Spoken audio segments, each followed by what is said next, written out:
Uh, Dear 8th class students, the first chapter in physical science, force. Before this video, I have given some information about force and the types of force, that is field forces and contact forces. అంటే ఇంతకుముందు నా వీడియోలో మనము force అంటే ఏంటిది, అలాగే అవి two టైప్స్గా ఉంటాయని కూడా మనం చూసినాం, field force and contact force. So two divisions, that the two divisions. మళ్ళీ ఫీల్డ్ ఫోర్స్లో కొన్ని టైప్స్ ఉన్నాయి, కాంటాక్ట్ ఫోర్స్లో కూడా కొన్ని టైప్స్ ఉన్నాయి. In this video we will going to discuss about what are the field forces here, and in the field forces the first type is magnetic force. మీకు తెలుసు field force అంటే అవి doesn't contact to each other of the two object. ఒకదానితో ఒకటి తాకకుండానే అది కొంచెం డిస్టెన్స్లో ఉన్నప్పుడే వాటి మధ్యలో ఒక అట్రాక్టింగ్ ఫోర్స్ అనేది పనిచేస్తుంది. దాన్ని మనం ఫీల్డ్ ఫోర్స్ అని అంటున్నాం. అందుకే వాటిని డిస్టెన్స్ ఫోర్సెస్గా కూడా చెప్పుకుంటున్నాం. ఇంతకుముందు వీడియోలో మనం చెప్పాం field force used as also called as force acting at a distance. అంటే కొంచెం దూరం నుంచే వాటి మధ్య బలం అనేది పనిచేస్తూ ఉంటుంది. సో ఇందులో మనం మొదట చెప్పుకునేటువంటి field force is magnetic force. Magnetic force మీరు 7th క్లాస్లో ఆల్రెడీ మ్యాగ్నెట్స్ గురించి నేర్చుకొని ఉండాలి. జనరల్లీ మ్యాగ్నెట్స్ చాలా రకరకాలుగా మనకు డైలీ లైఫ్లో కనబడుతూ ఉంటాయి. So many kinds of magnets. అందులో నేను కొన్ని మాత్రం ఇక్కడ రాశాను. ఇది just for information for you. ఇది బుక్లోకి సంబంధించినది కాకపోయినా తెలుసుకొని ఉండాలి కాబట్టి మీకు ఇన్ఫర్మేషన్ ఇది. We have so many kinds of magnets. అందులో bar magnet, round magnet, ring magnet, cylindrical షేప్లో ఉండే మ్యాగ్నెట్, ఇలా రకరకాల షేప్లో మ్యాగ్నెట్స్ ఉంటాయి. And also in our daily life nowadays also we are using magnets in various situations. అందులో కొన్ని ఇక్కడ రాశాను. కంపాస్ అంటే మీకు తెలుసు దిక్సూచి అని అంటారు. నీడిల్స్ నార్త్ డైరెక్షన్ని సౌత్ డైరెక్షన్ని చూపించేటువంటి కంపాస్లో మనము ఆ నావిగేషన్ తెలుసుకోవడానికి మ్యాగ్నెట్స్ని యూజ్ చేస్తాం. ఎక్కడ వాడతారు ఈ కంపాస్ నావిగేషన్ కోసం అని అంటే, మీరు షిప్స్ సెయిలింగ్ చేసేటప్పుడు ఎటువైపు వెళ్ళాలో తెలుసుకోవడం కోసం, ఏరోప్లేన్ నడిపేటప్పుడు ఎటువైపు వెళ్ళాలో తెలుసుకోవడం కోసం ఆ నావిగేషన్లో మ్యాగ్నెట్స్ యూజ్ చేస్తాం. అలాగే ఎలక్ట్రికల్ క్రెయిన్స్లో, ఎలక్ట్రికల్ బెల్స్ తయారీలో, మేకింగ్ అదర్ మ్యాగ్నెట్స్, ఇంకో మ్యాగ్నెట్స్ తయారు చేయడంలో కూడా. అలాగే మీరు పాత కాలంలో రేడియో, టీవీలో చూస్తే కూడా మీకు మ్యాగ్నెట్స్ కనబడతాయి. ఈ మధ్యకాలంలో మనకు ఎల్సిడి, ఎల్ఈడీలు వచ్చినాయి, కానీ అంతకుముందు మన మ్యాగ్నెట్స్ మనం చూడొచ్చు. సో ఇది just information for you. And also you have learned in the 7th class about magnet. Bar magnet అంటే ఇలా ఉంటుంది చూడండి. మరి ఇక్కడ ఎన్ అంటే ఏంటిది, ఎస్ అంటే ఏంటిది అని అంటే, ఎన్ అంటే నార్త్ పోల్, సౌత్ అంటే ఎస్ అంటే సౌత్ పోల్. అంటే every magnet, not only bar magnet, every kind of magnet it have N two poles, north pole and south pole. Every magnet have two poles must ensure. ఖచ్చితంగా ఉంటుంది. మనం ఇందాక చెప్పుకున్నటువంటి రకరకాల magnets, bar magnet, round, ring, cylindrical, ఇలా రకరకాల magnets అన్నిటికీ కూడా 2 పోల్స్ ఖచ్చితంగా ఉంటాయి. Magnets are attracted metals. సాధారణంగా చెప్పుకుంటాం అయస్కాంతం. మ్యాగ్నెట్ అంటే అయస్కాంతం. అయస్కాంతాలు దాదాపు అన్ని లోహాలను అట్రాక్ట్ చేస్తాయి, ఆకర్షిస్తాయి. అట్రాక్ట్ మీన్స్ ఆకర్షిస్తాయి. And poles of the magnets are more attracting power than the rest of the place in the magnet. అంటే మీరు గమనించండి, బార్ మ్యాగ్నెట్ ఇలా పొడుగ్గా ఉంటుంది. ఈ బార్ మ్యాగ్నెట్లో ఈ చివర అండ్ ఈ చివర పోల్స్ ఉంటాయి. మిగిలిన బాడీ అంతా దీంతో పోలిస్తే ఈ చివరిలో దీనికి ఎక్కువ అట్రాక్టింగ్ ఫోర్స్ ఉంటుంది. కాబట్టి దీన్ని మనం పోల్స్గా నిర్ణయించినాం, బార్ మ్యాగ్నెట్ కానీ ఏ మ్యాగ్నెట్ అయినా కానీ. అంటే పోల్స్ ఎటువైపు అయితే ఉంటాయో అటువైపు ఎక్కువగా అట్రాక్టింగ్ ఫోర్స్ అనేది ఉంటుంది. దీనికోసం మనం అబ్జర్వ్ చేయొచ్చు. మన దగ్గర ఇట్లాంటి పొడవైన మ్యాగ్నెట్ కనుక ఉంటే, బార్ మ్యాగ్నెట్ ఉంటే, దాన్ని మీరు శాండ్, బయట ఇసుక ఉంటుందిగా, ఆ ఇసుకలో అటు ఇటు కాస్త దొర్లిస్తే మీకు ఎక్కడ ఎక్కువగా చిన్న మెటీరియల్స్, గ్రాన్యువల్స్ ఏవి అతుక్కుంటాయో మీరు గమనించవచ్చు.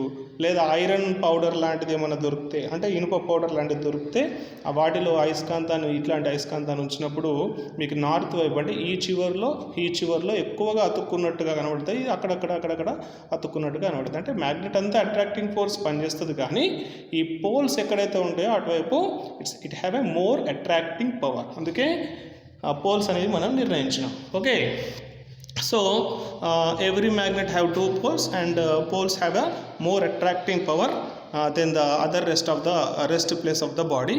And ఇక్కడ నార్త్ అని ఎందుకు రాశానంటే ఇదొక మ్యాగ్నెట్ నార్త్, ఇదొక మ్యాగ్నెట్ నార్త్, ఇదొక మ్యాగ్నెట్ సౌత్, ఇదొక మ్యాగ్నెట్. అంటే రెండు మ్యాగ్నెట్స్ కనుక తీసుకుంటే ఈ రెండు నార్త్ని ఒకదానితో ఒకటి దగ్గరగా తీసుకొచ్చినప్పుడు, లేదా రెండు సౌతుల్ని ఒకదానితో ఒకటి దగ్గర తీసుకొచ్చినప్పుడు, ఇలా రెండు నార్తులు ఒకవైపే, రెండు సౌతులు సౌత్ పోల్స్ ఒకవైపు ఉన్నప్పుడు we are called to same category, కాబట్టి these are called like poles.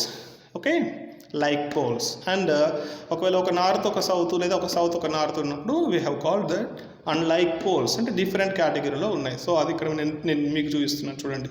This is the one bar magnet and this is the one bar magnet. Whenever the two bar magnets ఈ షుడ్, దీని యొక్క north pole ఇటు ఉంది, south pole ఇటు ఉంది, దీనిలో ఒక నార్త్ పోల్ ఇటు ఉంది, సౌత్ పోల్ ఇటు ఉంది. అంటే ఇప్పుడు ఏ రెండు పోల్స్ దగ్గరగా వస్తున్నాయో మీరు చూడండి. These two poles are situated in the closed distance, క్లోజ్డ్గా ఉన్నాయి. కాబట్టి ఇవి రెండు లైక్ పోల్స్ అందామా అన్లైక్ పోల్స్ అందామా అని అంటే చూడండి, ఎస్ఎన్ అయినా ఎన్ఎస్ అయినా అన్లైక్ పోల్స్ అంటాం. అప్పుడు ఏమవుతుంది, డిఫరెంట్ లైక్ పోల్స్ అంటే డిఫరెంట్ కేటగిరీలో ఉన్నటువంటి అన్లైక్ పోల్స్ అట్రాక్ట్ అవుతాయి. అది ఎస్ఎన్ అయినా, ఇక్కడ ఎన్ నుండి ఇక్కడ ఎస్ అయినా, అంటే ఇది రివర్స్ చేసి పెట్టినా కానీ. సో ఆ అన్లైక్ పోల్స్ ఎప్పుడు వచ్చినా కానీ the unlike poles are attracts always. అంటే డిఫరెంట్ పోల్స్ దగ్గరగా వచ్చినప్పుడు ఖచ్చితంగా అట్రాక్ట్ అవుతాయి అవి రెండు. వేర్ ఇక్కడ చూడండి, ఇక్కడ ఈ డయాగ్రామ్ చూడండి, ఎన్ఎస్ అండ్ ఎస్ఎన్. అంటే నేను ఇది ఒకటి తిప్పి ఇట్లా పెట్టినా, అంటే ఎస్ ఇట్ వచ్చింది, ఎన్ అట్ వచ్చింది. సో ఇప్పుడు ఇవి లైక్ పోల్స్. ఇక్కడ ఎస్ బదులు ఎన్ఎన్ ఉన్నా కానీ లైక్ పోల్సే అవుతాయి. కాబట్టి ఇవి అట్రాక్ట్ కావు, దూరంగా వెళ్ళిపోతాయి. అలా దూరంగా వెళ్ళిపోయేదాన్ని మనం సైంటిఫిక్ టర్మ్లో ఏమంటామంటే రిపెల్స్ అంటాం. We said repels. So like poles ఎప్పుడు కూడా రిపెల్స్ అవుతాయి. అంటే ఎస్ఎస్ కానీ ఎన్ఎన్ కానీ like poles are always repels. So magnets have attracts or repels. ఏదో ఒక కేటగిరీని మనం చూస్తాం. మ్యాగ్నెట్స్ అనేవి ఖచ్చితంగా అయితే అట్రాక్ట్ అని అవుతాయి, రెండు దగ్గర తీసుకొచ్చాం, రిపెల్స్ అని అవుతాయి.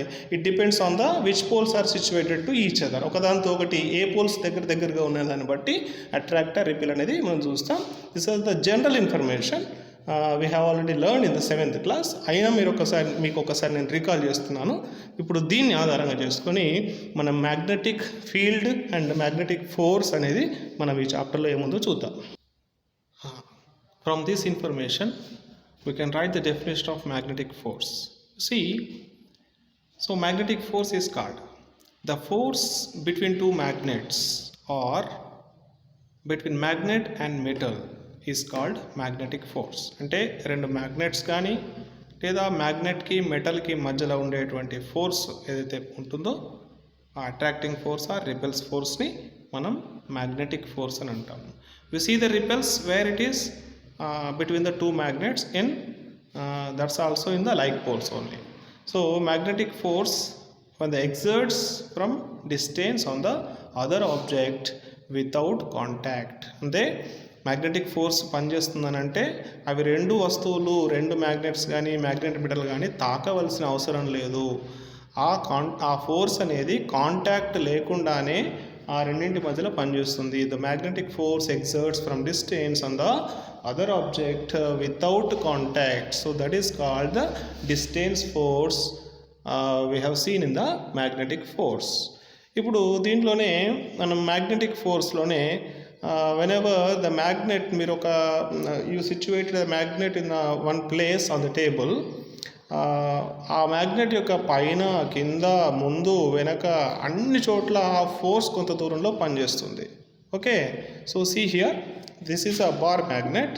ఈ బార్ మ్యాగ్నెట్కి పైన కానీ కింద కానీ సైడ్స్ వైపులో కానీ అరౌండ్ టోటల్ బార్ మ్యాగ్నెట్ అన్ని వైపులా ఆ మ్యాగ్నెట్ యొక్క పైన కింద అంటే త్రీ డైమెన్షన్లో దాని యొక్క ఫోర్స్ అనేది పనిచేస్తుంది.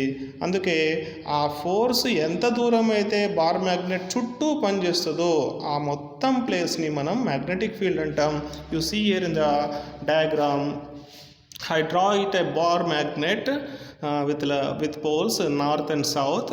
You see ఈ పైన upper side, down side and sides అన్ని వైపులా కూడా ఈ దీని యొక్క ఫోర్స్ అనేది పనిచేస్తుంది. దానికోసం ఇక్కడ ఒక చిన్న ఎగ్జాంపుల్స్ రాశాను చూడండి. ఇక్కడ ఒక ఏ అనే పాయింట్ దగ్గర ఒక మెటల్ ఉంది, బి అనే పాయింట్ దగ్గర ఒక మెటల్ ఉంది, సి అనే పాయింట్ దగ్గర ఒక మెటల్ ఉంది, అలాగే ఇక్కడ డి అనే పాయింట్ ఒక మెటల్, ఈ అనే పాయింట్ ఒక మెటల్. అన్ని మెటల్సే అట్రాక్టింగ్ అయ్యేటువంటిది బార్ మ్యాగ్నెట్. కానీ ఏవి అట్రాక్ట్ అవుతాయి? దీని చుట్టూ దీని ఫోర్స్ ఎంత దూరం వరకు అయితే పనిచేస్తుందో అందులో ఉన్న A and B and C are attracted, ABC are in the magnetic field కాబట్టి ఇవి మాత్రమే దీనికి అట్రాక్ట్ అవుతాయి. మరి అవుతాయా అంటే కావు, బికాస్ ఇది అవుట్ ఆఫ్ ద మ్యాగ్నెటిక్ ఫీల్డ్లో ఉన్నాయి, దూరంగా ఉన్నాయి. కాబట్టి ఈ ఫోర్స్ ఎంత దూరం వరకు అయితే పనిచేస్తుందో అంత లోపల ఉన్న ఈ ప్లేస్ని మాత్రమే మనం మ్యాగ్నెటిక్ ఫీల్డ్ అంటాం. So the magnetic field always in the 3 dimension around the magnet. అందుకే మన మ్యాగ్నెటిక్ ఫీల్డ్ యొక్క డెఫినేషన్ ఎలా రాస్తాం? The field or region means field అన్న రీజియన్ అన్న ప్లేసే. So field or region which have affected of magnet in the around the magnet, all places around the magnet. So that is called 3 dimensions is called magnetic field. So అర్థమైందా పిల్లలు?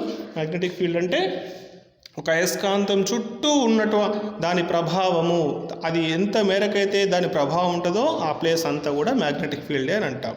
మీకు బుక్లో how do you prepare and how do you make a simple magnet activity 2లో ఉంది. This is very important for the examination. So దానికోసం మనకు we need some materials. ఒక magnet ఎట్లా తయారు చేస్తామనే దానికి, అంటే ఒక మ్యాగ్నెట్ తోటి ఇంకో మ్యాగ్నెట్ ఎలా తయారు చేస్తామనే దానికి ఒక చిన్న యాక్టివిటీ ఉంది. మీరు దాని పుస్తకంలో మళ్ళీ చదవాలి, అందుకే ఇక్కడ యాక్టివిటీ 2 అని రాశాను. Right here and some materials we need to prepare the simple magnet. So here sewing needles అంటే మీకు కుట్టు మిషన్లో సూదులు ఉంటాయి కదా, లేదంటే మీరు పిన్స్ కూడా తీసుకోవచ్చు. పేపర్కి పెట్టే పిన్స్, చిన్న పిన్స్, గుండు సూదులు, అవి ఒక 2. అండ్ బార్ మ్యాగ్నెట్ ఒకటి కావాలి. తర్వాత కార్క్ బాల్స్, మీకు థర్మాకోల్ బాల్స్ ఉంటాయి కదా, we use that cork balls. Thermocol balls కూడా తీసుకోవచ్చు. దాన్ని రెండు రెడ్ కలర్గా మార్చండి, రెడ్ వైట్ అట్లాగే ఉంచండి. Red colour for we prepare for south pole and white colour we prepare for north pole. ఎందుకంటే 2 సీవింగ్ నీడిల్స్ని మనం 2 మ్యాగ్నెట్స్గా మార్చబోతున్నాం. అండ్ ఒక బౌల్ కావాలి, అండ్ దాంట్లో వాటర్ కూడా పోర్ చేయాలి. So see here how to make this.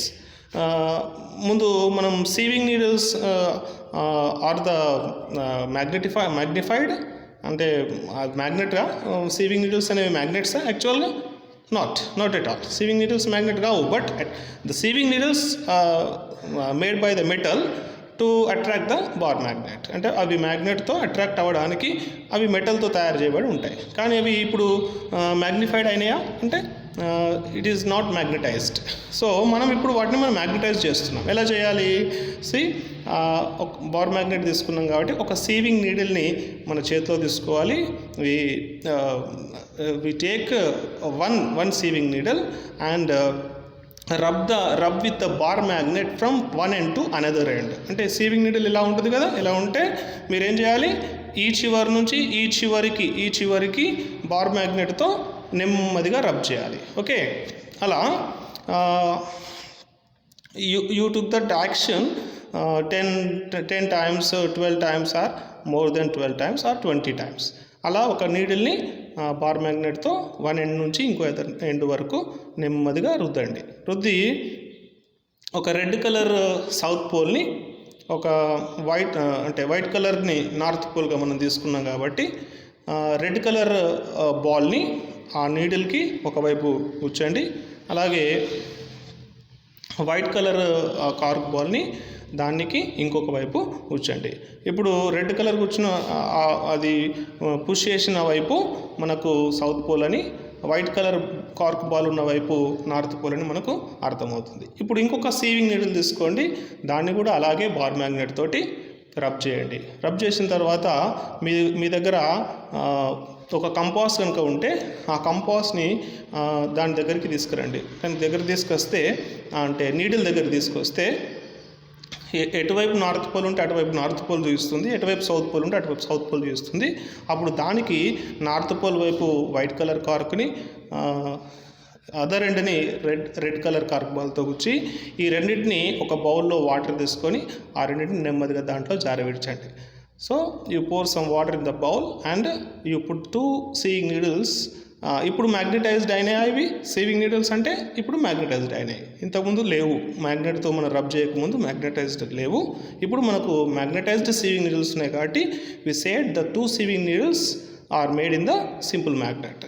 అంటే అది సింపుల్ మ్యాగ్నెట్గా తయారైపోయినాయి. అది ఎలా ఏర్పడుతుంది? మనకు ఇంతకుముందు మనం మ్యాగ్నెటిక్ రూల్స్ నేర్చుకున్నాం కదా. 2 south poles means 2 red colour cork balls దగ్గరగా వస్తే అంటే వస్తున్నట్టుగా ఉంటే అవి దూరం జరిగిపోతాయి. ఇట్ రీపెల్స్. 2 నార్త్ అయినా రీపెల్స్ అవుతాయి. ఒకవేళ ఒక రెడ్ ఒక వైట్ కార్క్ దగ్గరగా ఆ వాటర్లో కదులుతుంటాయి కాబట్టి దగ్గరగా వస్తే అవి అట్రాక్ట్ అయిపోతాయి. అది మనకు దానివల్ల అవి మ్యాగ్నెట్స్ అయినాయని మనం అర్థం చేసుకోవచ్చు. You read and understand activity 2 here in your book also. So this is the field force. In this field force, the first type is magnetic force. Okay, understand? Right. Next మనం field force మనం నేర్చుకుంటాం. So అంతవరకు మీరు ఈ details అన్ని రాసుకోండి మీ fair నోట్స్లో. And if you have any doubt, you comment me or ask me question. Okay, right.